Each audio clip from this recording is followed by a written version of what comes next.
Dear ICSE and IAS student 2025 के board examination वाले, value points क्या होता है जिसके आधार पर सीआईएसई ने मार्क्स देने का रिकमेंडेशन किया है। एक स्टूडेंट ने यहाँ पर क्वेश्चन भी पूछा है और सीआईएसई ने रियली 2022 से ये वैल्यू पॉइंट के सिस्टम को नेसेसरी बना दिया है। सीबीएसई में ये करीब 2020 से यह था, 2021 के बोर्ड एग्जामिनेशन नहीं हुए। तो ये वैल्यू पॉइंट्स क्या होते हैं, वैल्यू पॉइंट्स को लेकर मैं आपको बता देता हूं, इस बुक की मदद लेता हूं। तो कि यदि आप कोई भी लॉन्ग आंसर वाले क्वेश्चंस बनाते हैं या फिर ऐसे न्यूमेरिकल्स को सॉल्व करते हैं तो यहां पर आप स्टेप मार्किंग करेंगे। स्टेप मार्किंग करेंगे मतलब कि फर्स्ट पॉइंट क्या हुआ, सेकंड पॉइंट क्या हुआ, थर्ड पॉइंट क्या हुआ, किस स्टेप में आपने आंसर को लिखा है। ये बात केवल न्यूमेरिकल्स पर लागू होते हैं। और मैथमेटिक्स में जब मैं मैथमेटिक्स बनाता हूं लॉन्ग आंसर वाले, जैसे कि मैंने ए बना लिए, आपके पास जिस तरह से डायग्राम दिया गया है, और अगर इसके 4 स्टेप्स को नहीं लिखा तो मेरे जो ये कंस्ट्रक्शन है इसको गलत मान लिया जाए। कंस्ट्रक्शन होने के बाद भी आपको हाफ मार्क्स अवार्ड कर दिया, आउट ऑफ 5 मार्क्स 3 मार्क्स।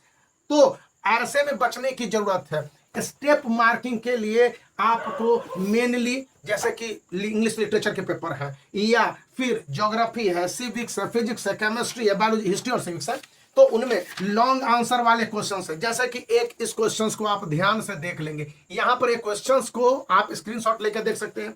इसमें आपके पास V equals I into R है, तो फिर आपको मेजरमेंट इन ओम, फिर दूसरा वैल्यू पॉइंट हो गया कि रेसिस्टेंस, फर्स्ट है इन लीनियर कंडीशन, सेकंड आपका पॉइंट आ जाएगा कि resistance depends on material properties, dimension and temperature. अगर क्वेश्चन है what is resistance, defines it with respect to Ohm law, and Ohm law के रिस्पेक्ट में इस रेसिस्टेंस का क्या पॉइंट है। 4 पॉइंट होंगे जिसके आधार पर स्टूडेंट को लॉन्ग आंसर वाले इस क्वेश्चंस में फुल मार्क्स मिलेंगे। यानी डिटेल में करेक्टली अपने आप को एक्सप्रेस कर पाते हैं तो इसको माना जाता है सीआईएसई मोटे तौर पर किसी भी सब्जेक्ट के क्वेश्चन केवल फिजिक्स, केमिस्ट्री और मैथमेटिक्स में स्टेप वाइज सॉल्यूशन पर मार्क्स देने की व्यवस्था करता है। लेकिन अगर मैं फिजिक्स को हटा दूं, ज्योग्राफी को ले लूं, तो यहां पर बताता है कि आप पॉइंट वाइज क्वेश्चंस का आंसर लिखे हो कि नहीं लिखे हो। सपोज कीजिए आपके पास पूछ लेता है कि what has made Mumbai an important centre for cotton textile production. अब यहां पर आप 6 पॉइंट देखे गए हैं, ए 1 point, 2 point, 3 point, 4 point, 5 point, 6 point. मतलब यह कि सीआईएसई सभी सब्जेक्ट में मैथमेटिक्स और न्यूमेरिकल्स को छोड़कर साफ साफ कहता है कि उसमें आप पॉइंट वाइज आंसर दीजिए। इवन इंग्लिश में भी आप जब प्ले को पढ़ रहे होंगे या फिर जो भी आपके क्वेश्चंस के आंसर्स हो जाते हैं उनमें, तो वो पॉइंट वाइज आंसर देने, डील आउट करने जरूरी होते हैं। मैं आपको अभी दिखला देता हूं, ये बुक था और इस बुक्स में किस तरह से प्रेजेंटेशन किया गया है आंसर को लेकर, तो वो मैं अभी इसको रखा हुआ था यहाँ पर, तो मैं आपको दिखलाता हूं कि किस तरह से पॉइंट वाइज आंसर्स के प्रोविजन है। जैसे कि एक चैप्टर है द एलिवेटर, तो द एलिवेटर में आपके जो स्ट्रक्चर्ड क्वेश्चंस हैं उनके आंसर को देते समय किस तरह से वैल्यूएशन किया गया है। कोई भी क्वेश्चन से मान लिया जाए एक क्वेश्चन है व्हाई वाज फादर एंग्री, तो जब वो इनटॉलरेंस को देखता है, इनसेंसिटिव मैन को देखता है। सेकंड है कि मार्टिन का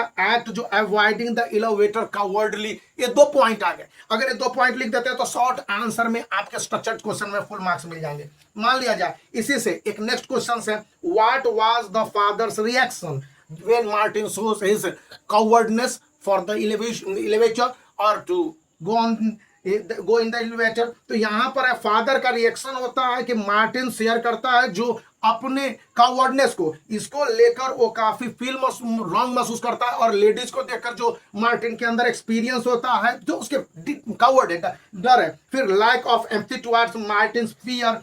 सेकंड है कि वो preconceived notion of bravery, फिर चाइल्ड ब्रेवरी से कंपेयर करता है और कहता है कि अंडरस्टैंडिंग और कंफर्ट के रिस्पेक्ट में इसको avoiding irrespective of, he respond further alternative और alienate Martin exemplifying the emotional discontent between them. तो ये 4 से 5 पॉइंट हो गए। यहां पर आप देख लेंगे इंग्लिश लिटरेचर में तो ऐसे आंसर लिखने होते हैं। कुछ वैल्यू पॉइंट्स वाले क्वेश्चंस को मैं कल डील करूंगा और जितने भी होंगे ऐसे नहीं, और इन सारे बुक्स को मैं स्टडी कर रहा हूं। तो अभी तो मैंने बताया कि बुक्स खरीदे हैं और आज 15 अगस्त था तो मुझे 2 बुक दे दिए गए थे ज्योग्राफी के, और मैं इसको बदला भी नहीं हूं तो बदलूंगा। और संडे तक इसका actual review book by book करके बता दूंगा कि आखिर ये बुक कैसे है, इनमें क्या मेरिट्स और क्या डिमेरिट्स है, और इसके आधार पर कुछ सॉल्यूशन निकालने की कोशिश करूंगा और पढ़ाने की कोशिश करूंगा। तो आप बने रहिए, वीडियो को लाइक कर दीजिए, चैनल को शेयर कर दीजिए, सब्सक्राइब करना याद रखिए।